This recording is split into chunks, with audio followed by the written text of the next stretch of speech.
Hi. This is Trevor Emdon, and I'm here to talk to you about creative visualization and the law of attraction, and in particular to answer a fantastic question that I've just been asked, but I used to ask myself a lot. And the question is, why can't I use creative visualization and the law of attraction to win the lottery? Surely that should work. You imagine it, you feel it, you do all the right things, you put the emotion in, and yet you don't win the lottery. Well, somebody probably wins the lottery, but most of us don't, as is well known in any lottery. So, why doesn't that work? And it's not because of the numbers, right? It's not because of the sheer number of people entering the lottery, although there is part of that, because, of course, by the very nature of lotteries or any kind of gambling, there is an element of what's supposed to be fun. I hope that no one has that seriously as a plan B for, this is how I'll manage the rest of my life, or how I'll get out of debt, because it isn't going to work whether you deploy the law of attraction or not. The point about the law of attraction is that, okay, now let's start from the end of the lottery. It's what Mike Dooley would call a cursed how, because what you really want is abundance. You want a lot of money. Now, in fact, with the lottery, it's usually pretty vague what you want. For a start, you don't know how much the prize would be. And even if you won the top prize, would you really know? Let's say it's £5 million or dollars. It doesn't matter really.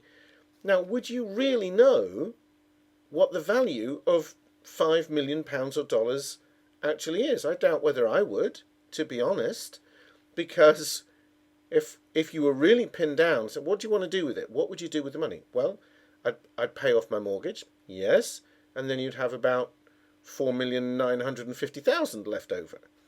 Well, then what would you do? Well, I'd give some to my elderly parents or my kids, or yes, and then you'd have 4 million left over. Then what would you do? Well, I'd invest it. In what? Oh, I'd buy a few houses. Okay. Then you'd have 3.75 million left over, for example. I mean, it's a huge amount of money. And I know interest rates, as I record this at the moment, are pretty low around the world. And so you might not get a huge amount of return on it. But the point is that people don't actually, when you say, how much money would you like? They just go, a lot. I want to be rich.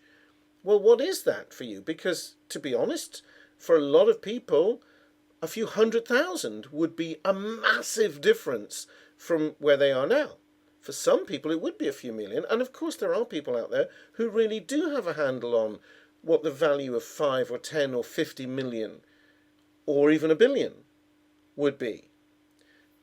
But most of them are probably not hoping to win the lottery, right? So, what you really want behind the wish to win the lottery is financial freedom, let's say, to be wealthy in whatever terms that means for you, and each individual is going to be different.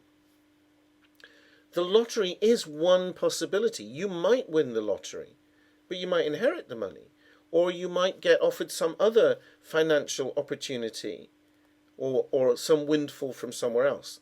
The point is, when you're visualizing, don't tell the universe how to bring about the result that you want, right? Because you just limit it.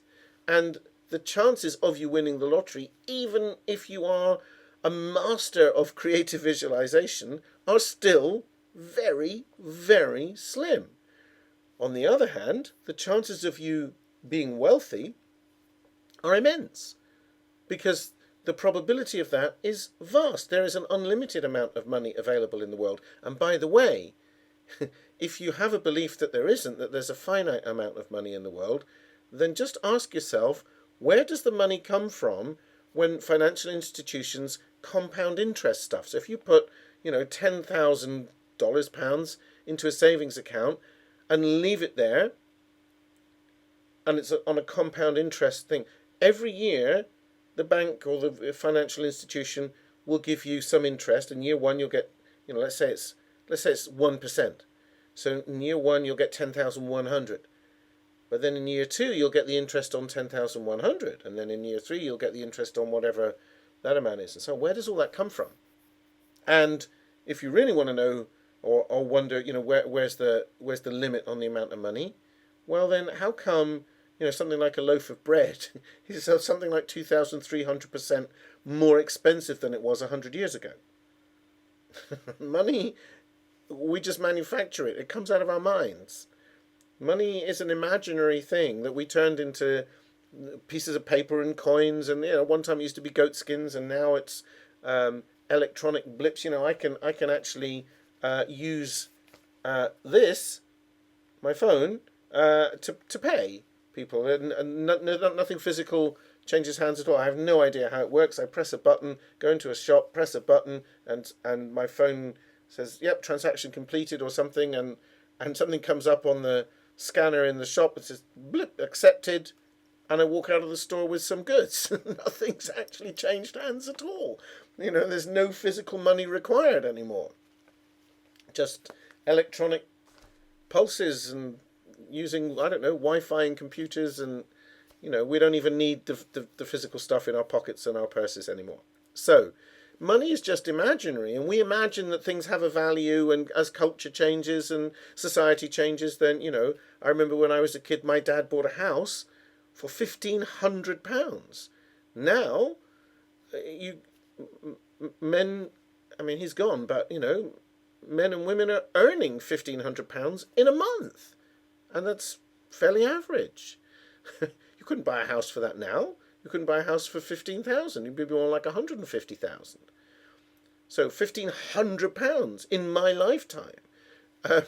So, the value of stuff is completely irrelevant. So, to go back to the point, when you're visualizing, what you need to do is visualize the end result. The end result is not the lottery. The end result is you being financially free. How would a day in your life be if you had no money worries?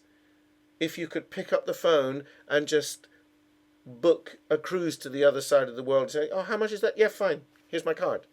Or if you could walk into any car showroom, Porsche, Mercedes, Ferrari, and just say, "I'll have that one." How would your life be? That's what you want to be visualizing, not the lottery.